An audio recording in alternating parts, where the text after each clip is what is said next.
पीड़ित महिला को नहीं मिला इंसाफ। मुजफ्फरनगर के पिन्ना गांव निवासी अंजलि पत्नी मनीत कुमार ने Muthoot FinCorp company limited court road civil line Muzaffarnagar के ब्रांच अधिकारियों पर लगाए आरोप। पीड़ित महिला ने कहा कि ब्रांच द्वारा उसका कार्य प्रमाण पत्र, उसका रुका हुआ वेतन नहीं दिया जा रहा है और ब्रांच अधिकारियों द्वारा उसके साथ अभद्रता की जा रही है। समय समय पर उच्च अधिकारियों से शिकायत करने पर भी कोई कार्रवाई नहीं हुई। पीड़ित महिला द्वारा यह आरोप भी लगाया गया कि सोना रखकर लोन देने वाली कंपनी के ब्रांच मैनेजर उल्टा उससे 2 लाख रुपए की मांग कर रहे हैं। इस संबंध में जब मुथूट फिनकॉर्प कंपनी के ब्रांच मैनेजर से संपर्क किया गया तो वो ब्रांच पर नहीं थे। नौकरी छोड़ने के लिए जबरदस्ती फोर्स करा गया है। आपने जो एडमिशन दी है जिलाधिकारी को, जी सर, उसमें आपने लिखा कि आपके साथ अभद्रता की गई। हाँ जी सर, मेरे साथ बदतमीजी की है। मैं डीएम ऑफिस पे कई बार जा चुकी हूँ और मैंने वहाँ पे भी एप्लीकेशन दी है। वे मेरी एप्लीकेशन लेके रख लेते हैं। मैं कई बार थाने भी गई हूँ, थाने भी मैंने अपनी कंप्लेन की है। मैं लेबर ऑफिस पे भी गई हूँ, वहाँ पे भी मैंने अपनी एप्लीकेशन दी है, लेकिन कहीं से कोई ऐसी कार्रवाई नहीं की गई। तो डीएम साहब के यहाँ से भी आपकी कार्रवाई कोई नहीं हुई? नहीं सर, मेरी कोई कार्रवाई नहीं हुई। इसमें आपने एप्लीकेशन में एक चीज और लिखी है कि आपने इससे पूर्व में भी जो रहे हमारे मैनेजर, उन्होंने भी आपके साथ अनैतिक कार्य के लिए दबाव बनाया और आपने कंप्लेन की। जी सर, जो पहले मैनेजर थे उन्होंने मेरे साथ काफी बदतमीजी की, जिसके लिए मैंने काफी उस टाइम सबूत दिए, तो कंपनी ने उन्हें कंपनी से निकाल दिया। तो इस बार ऐसा क्यों नहीं हुआ कि आपके जो उच्च अधिकारी हैं मुद्दा के, तो उन्होंने क्यों एक्शन नहीं लिया आपके? सर, जो मेरे सीनियर हैं ये जितेश कुमार शर्मा और मेरे मैनेजर हैं रविकांत शर्मा और एक हमारे रीजनल मैनेजर है नेहल अब्बास, जिन्होंने मेरे पे भारी दबाव ये बनाया कि आपने जो गलती एक बार होगी हमारे से, हमने आपके कहने से मैनेजर को निकाल दिया, इस बार वो गलती नहीं होगी, इस बार कंपनी छोड़ के आप जाओगी। तो आपकी जो बात हुई उच्च अधिकारी से, उनका क्या कहना है इस विषय में? सर, उनका यही कहना है कि या तो आप कंपनी में वापस आ जाओ या फिर हम आपको कहीं नौकरी नहीं करने देंगे। जब आपको रिलीविंग नहीं मिलेगी तो आप कहीं नौकरी नहीं कर पाओगी। इसलिए सर मुझे 5 महीने से टॉर्चर कर रहे हैं, मेरी रिलीविंग नहीं दे रहे हैं। आप क्या चाहते हैं? सर, मैं ये चाहती हूँ कि मुझे रिलीविंग मिले और मेरे साथ इंसाफ हो, मेरी जो बकाया पैसा उनके पास है वो मुझे मिले। जैसे लेबर में आपने लेबर ऑफिस में आपने जो है पूरा प्रकरण उठाया था और आपने लिखा भी है कि उसमें काफी आपकी लंबी बहस भी हुई है। जी सर, तो 1 महीना क्या डिसीजन उसमें हुआ? सर, 1 महीना वो केस चला। जो लेबर ऑफिस के जो जिलाध्यक्ष थे वहाँ पे, उन्होंने मुझे बोला कि यहाँ से कोई मुथूट से कोई टाइम पे वहाँ नहीं जाता था हेयरिंग पे, तो इन्होंने मुझे बोला कि पक्ष में है आपके, आप कल नोटिस ले जाना, जो मुथूट के खिलाफ नोटिस देंगे। पर मैं अगले दिन जैसे ही जाती हूँ वहाँ पे मेरे मुथूट से ब्रांच मैनेजर और 2 वकील और एरिया मैनेजर गए हुए थे, जो उनसे पहले ही बैठे थे।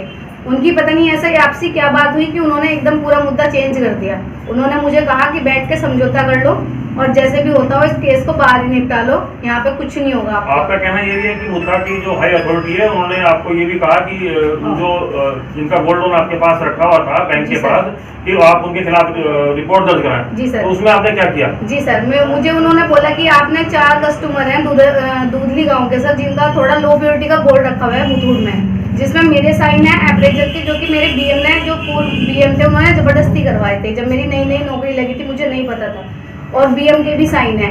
तो कंपनी चाह रही है कि वो जो 4 लाख अमाउंट है, 3,94,000 के वे लोन है, कि वो सारी रिकवरी मैं दूं।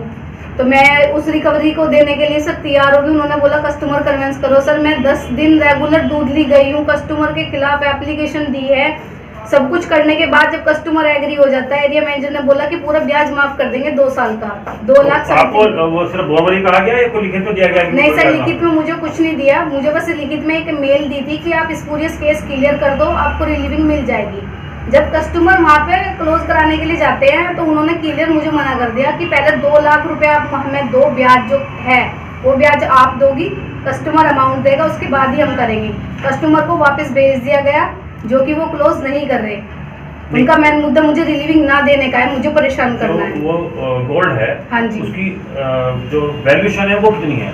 वो सर उसकी वैल्यूएशन 4 लाख रुपए लोन अमाउंट अब से 2 साल पहले कंपनी ने दिया था उस पर लोन दिया था। जी। तो उसके बाद फिलहाल अब उसकी वैल्यूएशन कितनी होगी? सर, उन्होंने तो जो अपनी तरफ से कंपनी ने वैल्यूएशन कराई है, उन्होंने तो 0 दिखा दिया सर्टिफिकेट में, लेकिन जो मैं बाहर से वैल्यूअर लेके गई हूँ उसने उसकी वैल्यू 2 से 3 लाख के बीच की बताई है।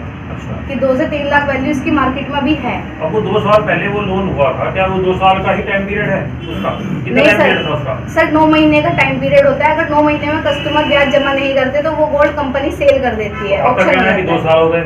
जी सर। तो 1.25 महीने में जो फॉल्ट है, जो 1.25 महीने तक उसको गोल्ड रहा है, उसमें किसका फॉल्ट है, आपका है या उसका? नहीं सर, तो उसमें सीनियर का फॉल्ट है, क्योंकि सीनियर ने कोई एक्शन नहीं लिया कस्टमर के प्रति, तो जो कि तभी लिया जाता है, हर केस में लिया जाता है। पर उन केस का पता नहीं ऐसा क्या रहा कि वो केस सबके ऐसे ही ऐसे दबा के रख दिए। वो केस अब उठा ले उन्होंने। गोल्ड की जो वैल्यूएशन लगाई गई थी वो किसके द्वारा लगाई गई थी जब वो गोल्ड की? वो सर कंपनी का एक रेट होता है, वैल्यू रेट निकालती है कंपनी, वो वैल्यूएशन रेट देते हैं हम कस्टमर को, जो कि मैनेजर और अप्रेजर के साइन होते हैं, जिस पर मेरे साइन है जो कि जबरदस्ती करवाए हो, और मैनेजर के साइन है जो रेट के साथ साथ उसकी कितनी प्योरिटी है, मैं उसकी बात कर रहा हूँ। हाँ सर, प्योरिटी का तो हम जो नॉर्मली एवरेज करके जो निकाल देते हैं 75%, 18 कैरेट या 20 कैरेट वही मानी जाती है। तो हमने जो उस टाइम उसकी वैल्यू दे रखी है वो 22 कैरेट दे रखी है। उसका मानक कौन निर्धारित करता है? क्या एक सुनार निर्धारित करता है या कंपनी निर्धारित करती है? नहीं सर, आपका मुद्दा करती है? वो सर कंपनी ने ऐसा कोई वहाँ पे एवरेजर स्पेशल नहीं रखा हुआ। वहाँ पे एम्प्लॉय होते हैं 4 एम्प्लॉय, 4 एम्प्लॉय में से कोई भी चेक कर लेता है, फिर मैनेजर चेक करता है। हमारे चेक करने के बाद मैनेजर चेक करता है। अब आपने आज मीडिया के जय प्रेस कॉन्फ्रेंस की है, आप चाहते क्या है, आपका क्या मकसद है? सर मेरी सबसे यही गुजारिश है, और अपने खास तौर से पुलिस वालों से, और यही गुजारिश है मेरी कि मुझे इंसाफ दिया जाए, मेरा रिलीविंग लेटर और मेरी सैलरी दी जाए। पूरे प्रकरण की जिम्मेदारी आप किसको मानती हैं, मैनेजर या आप? सर मैनेजर, क्योंकि अप्रेजर चेक करने के बाद तो मैनेजर की होती है ना गलती, और अब भी मैनेजर मुझे परेशान कर रहे हैं। ये जो सोने में जो आपने जो भी कैरेट निकाले थे, जितना भी, वो आपने और मैनेजर ने निकाला था? जी सर। तो आपको लगता है जिम्मेदारी किसकी थी? गलत मैनेजर की सर, क्योंकि हम जो गोल्ड चेक कर लेते हैं, हम फिर मैनेजर को बोलते हैं कि सर आप चेक कर लीजिए, इसका इंप्रेशन ऐसा आया है। आपका कहना ये भी है कि आपको कंपनी के द्वारा एक ईमेल आया था जिसमें आपको कहा था कि नो ड्यूज आपको दिया गया है, जी। तो वो किसके द्वारा दिया गया था? नो ड्यू सर, जो लोन अमाउंट होता है क्या? हाँ। सर वो कंपनी ने मुझे लोन अमाउंट नहीं बताया सर, बस कंपनी ने मुझे बोला कि 4 के ये जो 4 कस्टमर है आप इनका लोन क्लियर करा दो।